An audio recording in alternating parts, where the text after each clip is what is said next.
구약성경 역대하 29장 3절에서 11절 말씀입니다. 제가 진 성경으로 구약성경 694페이지, 구약성경 694페이지 역대하 29장 3절에서 11절 말씀, 역대하 29장 3절에서 11절 말씀 제가 봉독해 드립니다. 첫째 달에 여호와의 전문들을 열고 수리하고 제사장들과 레위 사람들을 동쪽 광장에 모으고 그들에게 이르되, 레위 사람들아, 내 말을 들으라. 이제 너희는 성결하게 하고 또 너희 조상들의 하나님 여호와의 전을 성결하게 하여 그 더러운 것을 성소에서 없애라. 우리 조상들이 범죄하여 우리 하나님 여호와 보시기에 악을 행하여 하나님을 버리고 얼굴을 돌려 여호와의 성소를 등지고 또 낭신문을 닫으며 등불을 끄고 성소에서 분향하지 아니하며 이스라엘의 하나님께 번제를 드리지 아니하므로 여호와께서 유다와 예루살렘에 진노하시고 내버리사 두려움과 놀람과 비웃음거리가 되게 하신 것을 너희가 똑똑히 보는 바라. 이로 말미암아 우리의 조상들이 칼에 엎드려지며 우리의 자녀와 아내들이 사로잡혔느니라. 이제 이스라엘의 하나님 여호와와 더불어 언약을 세워 그 맹렬한 노를 우리에게서 떠나게 할 마음이 내게 있노니, 내 아들들아, 이제는 게으르지 말라. 여호와께서 이미 너희를 택하사 그 앞에 서서 수종들어 그를 섬기며 분향하게 하셨느니라. 아멘. 우리 옆에 분들과 인사합시다. 만나서 반갑습니다. 다시 한번 인사합시다. 오늘도 큰 은혜 받읍시다. 오늘 우리가 읽은 말씀을 통해서 믿음을 새롭게 라는 제목으로 함께 은혜의 말씀을 나누길 원합니다. 요즘은 영어 단어이면서도 우리 사회에서 일반적으로 사용되어지는 용어들이 참 많이 있습니다. 그 가운데 하나가 매너리즘이라는 단어입니다.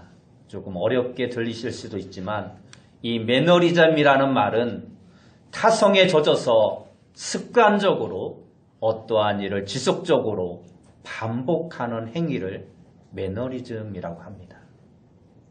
원래 이 말은 미술 사조의 한 흐름을 지칭하는 말이었습니다. 16세기 르네상스 고전주의가 한참 꽃을 피우고 있을 때 유명한 화가들과 걸작품들이 많이 나왔습니다. 그 가운데 대표적인 작가들을 들면 유명한 레오나르도 다빈치, 미켈란젤로, 라파엘로, 그리고 성 베드로 성당의 설계와 그림을 그렸던 브라만테와 같은 작가들이 바로 이 시대의 작가들입니다. 그러자 화가들은 이러한 걸작들의 화법과 양식을 그대로 따라하기 시작했습니다. 그러한 화법과 양식에 안주하기 시작했고, 모든 화가들이 똑같이 틀에 박힌 형태의 비슷한 작품들을 쏟아내기 시작했습니다. 바로 이때의 미술 사조를 가리켜서 매너리즘이라고 부르게 되었습니다. 물론 이 매너리즘 시대에 유명한 작가들을 통해서 수많은 걸작들이 나온 것도 사실입니다. 다빈치나 미켈란젤로 같은 경우 얼마나 유명한 화가입니까? 그러나 방법상의 새로운 시도나 독창성을 찾아보기 어려웠다라는 것입니다.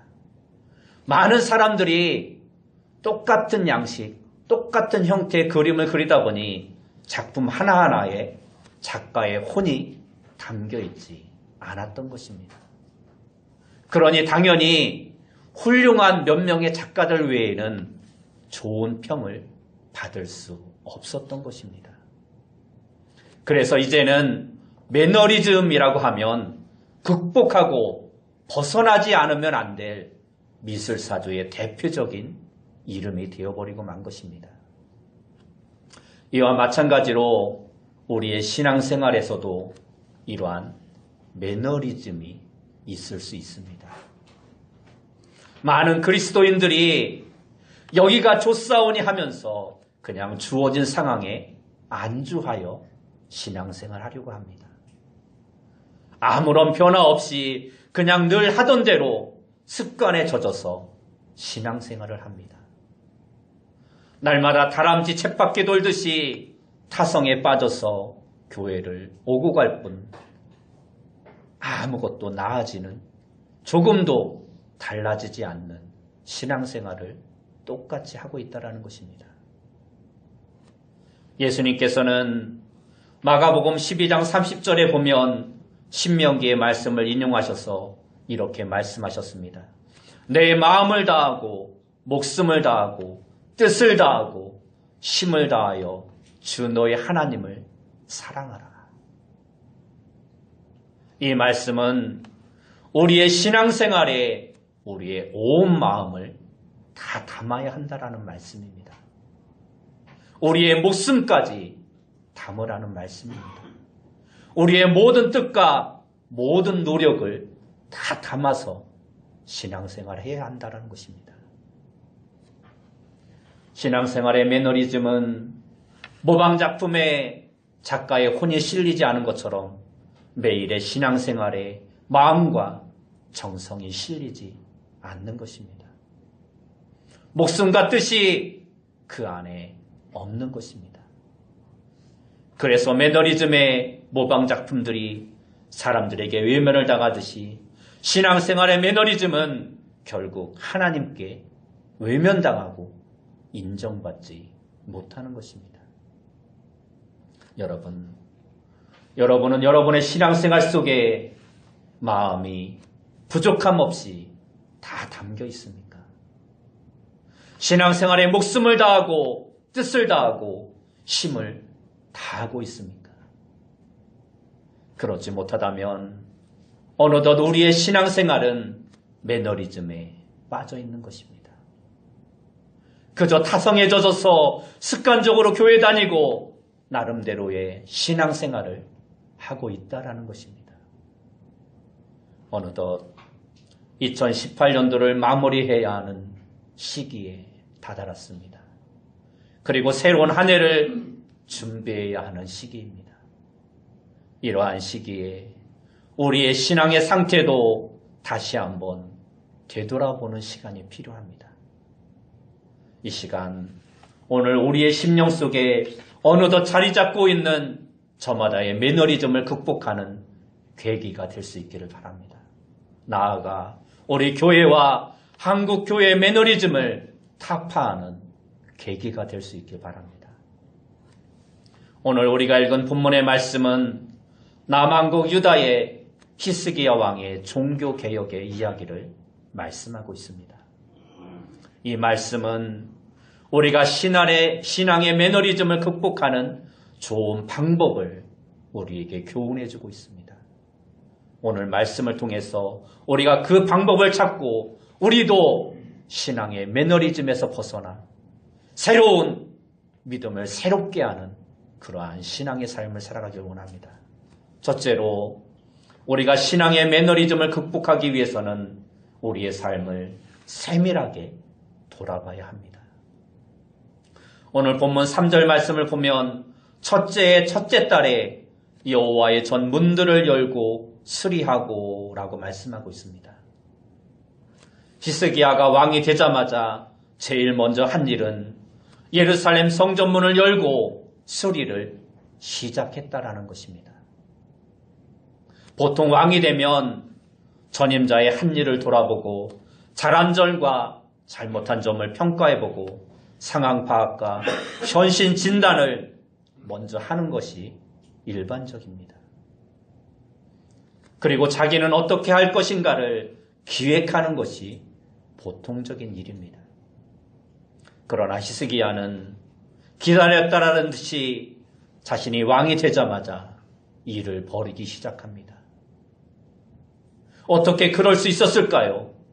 그것은 이미 모든 진단이 다 끝이 났기 때문입니다. 그리고 어떻게 해야 할 것인가도 이미 다 계획이 세워졌기 때문입니다. 특히 8절을 보면 이렇게 말씀하고 있습니다. 여호와께서 유다와 예루살렘에 진노하시고 내버리사 두려움과 놀라움과 비웃음거리가 되게 하신 것을 너희가 똑똑히 보는 바라. 이 말씀은 하나님께서 지금 유다에 대해서 진노하고 계신다라는 것입니다. 그래서 두려워하고 놀라고 남들에게 비웃음거리가 되고 있다라는 것입니다. 실제로 히스기야는 아버지 아하스 왕의 통치를 오랜 세월 동안 지켜보았습니다. 그가 어린 시절 그의 나이 9살 때 그의 아버지가 왕이 되어서 16년간 유다를 통치했습니다. 아버지 아하스 왕은 역대하 28장 2절에서 4절 말씀을 보면 바알들의 우상들을 부어 만들고 이방인들이 섬기던 암몬의 몰록 제사를 본받아서 자녀를 제물로 불살라 제사드리고 가나안 사람들이 하는 것처럼 산 위의 모든 푸른 나무 아래에서 제사를 드렸다라고 말씀하고 있습니다. 히스기야는 어려서부터 이 모든 것을 다 지켜보았습니다. 또한 5절 말씀을 보면 아람이 쳐들어와서 유다는 정말 큰 곤욕을 치렀습니다. 그리고 북왕국 이스라엘이 쳐들어와서 수많은 사람들이 죽음을 당한 적도 있었습니다. 그야말로 나라꼴이 말이 아니었습니다. 히스기야는 이 모든 일들의 원인이 무엇인지 정확하게 알고 있었습니다. 그러나 아버지 아하스에게 말할 수 없었습니다. 아버지가 듣지 않았기 때문이고 그 심령의 눈이 어두워졌기 때문입니다. 아하스 왕은 자기의 문제가 무엇인지 몰랐습니다. 그리고 자기들은 여전히 하나님 앞에서 최선을 다하고 있다고 생각했습니다. 바로 심각한 영적 매너리즘에 빠져 있었던 것입니다. 그러나 히스기야는 정확하게 이 문제를 보고 있었던 것입니다. 한국인의 사망 원인 1위가 암이라고 합니다. 암으로 인한 사망이 27.8%로 제일 높다고 합니다. 해마다 암 발생률이 늘어나고 있다고 합니다. 최근에는 환경 문제로 미세먼지 문제가 많이 제기되고 있는데 이 미세먼지도 암 발생률을 높이는 원인이라고 합니다. 이 암이 무서운 것은 대부분 암에 걸려도 몸이 알아채지 못한다는 것입니다. 그렇습니다. 암 환자의 대부분은 초기에 발견하지 못해서 병을 키우고 발견하고 보면 이미 치료 시기를 놓친 경우가 대부분이라는 것입니다. 그래서 암이 무서운 것입니다. 우리의 영적인 상태도 마찬가지입니다. 분명 문제가 있는데 아무런 징조가 나타나지 않습니다. 아니, 그것을 발견하지 못합니다. 그러다가 나중에 큰 시련을 만난 뒤에 정신을 차리고 나면 이미 그 문제가 너무나도 심각한 상태가 되어버려서 더 이상 손을 쓸 수 없을 지경이 됩니다. 오늘 본문 2절 말씀을 보면 히스기야가 그의 조상 다윗의 모든 행실과 같이 여호와 보시기에 정직하게 행하여 라고 말씀하고 있습니다. 여기서 우리는 여호와 보시기에 라는 이 말을 집중할 필요가 있습니다. 이 말은 하나님의 관점에서 볼 때라는 말입니다. 우리가 영적 상태를 진단할 때 반드시 잊어서는 안 될 표현이 바로 이 여호와 보시기에 라는 말입니다. 영적 매너리즘에 빠진 사람들 대부분은 자기가 영적 매너리즘에 빠져 있다는 사실을 모릅니다. 심지어 때로는 자기가 지금 잘하고 있다고 생각하는 경우가 많습니다. 혹 부분적으로 알고 있어도 그것을 인정하지 않으려고 합니다. 그리고 자기 나름대로 합리화하기 시작합니다. 왜 그렇습니까?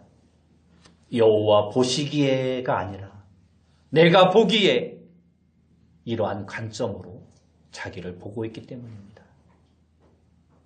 우리가 내가 보기에의 신앙 상태에 빠지면 내 눈에 들보를 보지 못하는 것입니다.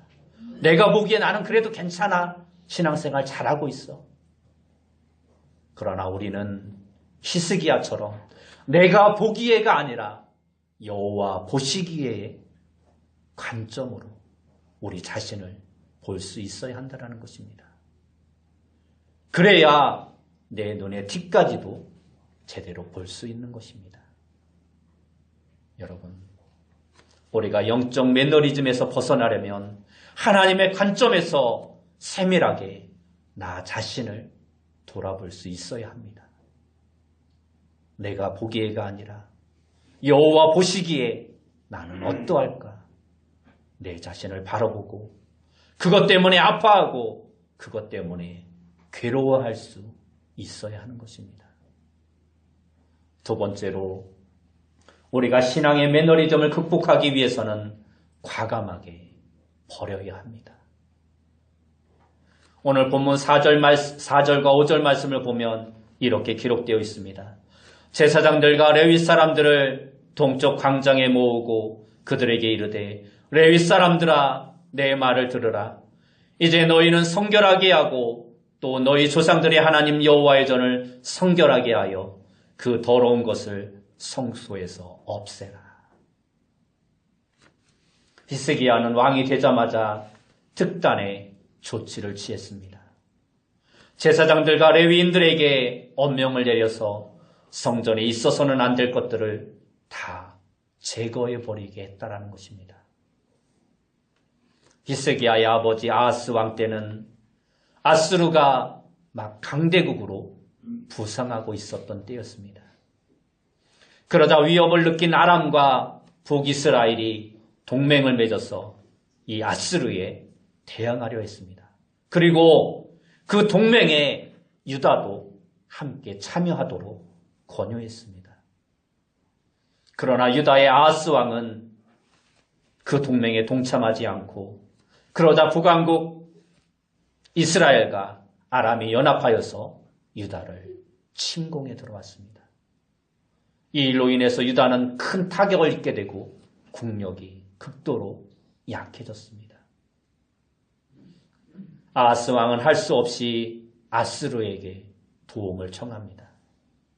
국력이 약해진 틈을 타서 주변의 에돔과 블레셋이 시도 때도 없이 공격해 들어옵니다.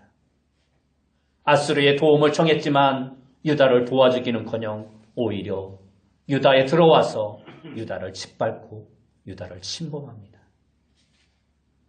이러한 절박한 상황 가운데 아하스는 예루살렘의 성전문을 닫고 오히려 아람과 저 다메섹의 이방신들 앞에 제사를 드리기 시작했습니다. 예루살렘 성전 안에서 하나님을 예배하는 것이 아니라 이방신들을 섬기는 우상을 만들어 놓고 온갖 기물들을 성전 안에 들여왔던 것입니다. 이러한 모든 것이 결국 하나님의 노를 유발했던 것입니다. 그래서 히스기야는 왕이 되자마자 우선 성전에서 이러한 것들부터 쓸어내 버려야 했던 것입니다. 왕이 되자마자 성전에 널려있는 우상들과 하나님이 싫어하시는 더럽고 추한 것들을 과감하고 철저하게 청소하기 시작한 것입니다. 어떤 분의 간증 가운데 이러한 이야기가 있습니다. 그분은 교회에 열심히 다니면서도 직장에서 술자리에 빠질 수 없어서 날마다 쫓아다니며 술을 마셔왔다라는 것입니다. 그러다 교회에서 제자 훈련을 받으면서 성경 공부를 하는데 말씀을 읽을 때마다 자꾸 그 문제가 생각이 나는 것입니다. 너무 괴로워서 견딜 수가 없었습니다. 그래서 하나님께 작정 기도를 합니다. 그리고 과감하게 직장 동료들에게 선언을 합니다.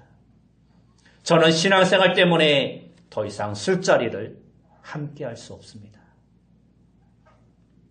직장에서 처음에는 불편한 일이 많았지만 그래도 그런 대로 견딜만 했습니다. 그런데 그 이후로 영적으로 그렇게 마음이 편안할 수가 없다는 것입니다. 성경을 읽을 때마다 그렇게 자신의 마음을 짓눌렀던 모든 것들이 다 사라지고 기쁨과 감사와 평안이 넘쳐나는 것입니다. 그렇게 놀라운 하늘의 은혜를 맛보고 신앙생활 하다 보니, 직장생활 하다 보니 오히려 직장에서도 인정받고 더 빠르게 승진을 하게 되었다는 것입니다. 날마다 기쁘게 일을 하니 직장에서도 인정을 받는 것입니다. 그렇습니다. 하나님께서 기뻐하지 않으시는 것들을 과감하게 버릴 때 우리의 심령에 평안이 찾아오고 하나님이 주시는 복을 누리게 되는 것입니다. 고린도 후서 6장 16절을 보면 이렇게 말씀합니다. 우리는 살아계신 하나님의 성전이라. 여러분, 우리의 심령이 하나님의 성전이라는 사실을 잊어서는 안 됩니다. 하나님께서 저 예루살렘 성전에 우상이 들어앉아 있는 것을 보시고 진노하셨던 것처럼 하나님의 성전인 우리의 심령 속에도 하나님이 기뻐하시지 않는 것들이 들어와 앉아 있다면 역시 하나님은 진노하실 것이라는 것입니다. 그래서 히스기야가 성전 안에 자리 잡고 있던 우상의 잔재들을 과감하게 청소했던 것처럼 하나님의 성전인 우리의 심령 속에 아직도 남아있는 하나님께서 기뻐하지 않으시는 모든 것들을 우리도 깨끗이 청소해 버려야 합니다. 그럴 때 영적인 매너리즘에서 벗어날 수 있는 것입니다. 마지막 세 번째로 우리가 신앙의 매너리즘을 극복하기 위해서는 철저하게 지켜야 합니다. 11절 말씀을 보면 이렇게 말씀합니다. 내 아들들아 이제는 게으르지 말라. 여호와께서 이미 너희를 택하사 그 앞에 서서 수종들어 그를 섬기며 분향하게 하셨느니라. 이 말씀은 히스기야가 제사장들과 레위 사람들에게 이제부터 하나님께 제사 드리는 일을 철저하게 지키라고 명령하고 있다는 것입니다. 실제로 히스기야는 자신부터 솔선수범하였습니다. 오늘 본문 뒤에 나오는 20절 말씀을 보면 히스기야 왕이 일찍이 일어나 성읍의 귀인들을 모아 여호와의 전에 올라가서라고 말씀합니다. 일찍이 일어나서 우리가 어린 시절 소풍 가는 날을 며칠째 손꼽아 기다리다가 그날이 되면 매일 늦잠을 자다가도 부모가 깨우지 않아도 아침 일찍 일어나서 준비하는 것을 볼 수가 있습니다. 왜? 좋기 때문에. 히스기야는 성전에 올라 제사 드리는 것을 그토록 사모했기에 아침 일찍이 일어나 여호와의 성전으로 올라갔던 것입니다. 그는 평생 이러한 하나님을 향한 간절한 마음을 지키며 살았습니다. 재즈 음악에 살아있는 전설을 꼽히는 사람 가운데 소니 콜린스라는 사람이 있습니다. 이분은 특히 색스폰 연주의 거장입니다. 앨범을 판매하는 가게 가서 색스폰 음반 주십시오 하면 대부분이 이 소니 콜린스의 음반을 추천합니다. 이제는 재즈 음악계에서 기인으로 통한다고 합니다. 한참 연주 활동을 하다가 조금 인기가 오르면 모든 활동을 중단하고 사라져버립니다. 공개적인 연주 활동을 접고 아예 공식적인 활동을 전혀 하지 않습니다. 그리고 어디론가 사라져서 때로는 청소부로 일을 하기도 하고 때로는 경비하는 일을 하기도 하고 때로는 신문 파는 일, 껌을 파는 일, 막일을 하면서 세월을 보냅니다. 그가 이처럼 종족을 감추는 이유는 자신만의 음악적 매너리즘에 빠지지 않기 위해서라고 합니다. 무대에 수많은 박수, 점점 밀려오는 돈의 유혹, 그러한 것들을 감당할 수 없었기에 그의 음악적 열정이 순수하게 하기 위해서 그 모든 것을 내려놓고 사라지는 것입니다. 그리고 세상의 모든 일들을 손수 체험하면서 음악적인 영감을 받는다라는 것입니다. 그저 그는 재즈 음악이 좋고 음악 연주가 좋기 때문에 자신의 음악을 사랑하기 때문에 연주를 한다는 것입니다. 그래서 그의 음악은 지금도 수많은 애호가들에게 변함없는 사랑을 받고 있는 것입니다. 히스기야는 늘 하나님을 향한 목마름이 있었습니다. 왕이라는 자리도, 왕의 체면도, 왕이 가졌던 그 수많은 재물과 권세도 하나님을 향한 그의 목마름을 방해할 수 없었던 것입니다. 디모데후서 4장 7절을 보면 바울이 자기의 믿음을 한평생 돌아보면서 승리할 수 있었던 비결을 이렇게 말씀합니다. 내가 선한 싸움을 싸우고 나의 달려갈 길을 마치고 믿음을 지켰으니 하고 그는 말합니다. 그는 철저하게 자신의 믿음을 지켰다라는 것입니다. 그런데 우리는 여기에서 이 지켰으니라는 말을 주목해 볼 필요가 있습니다.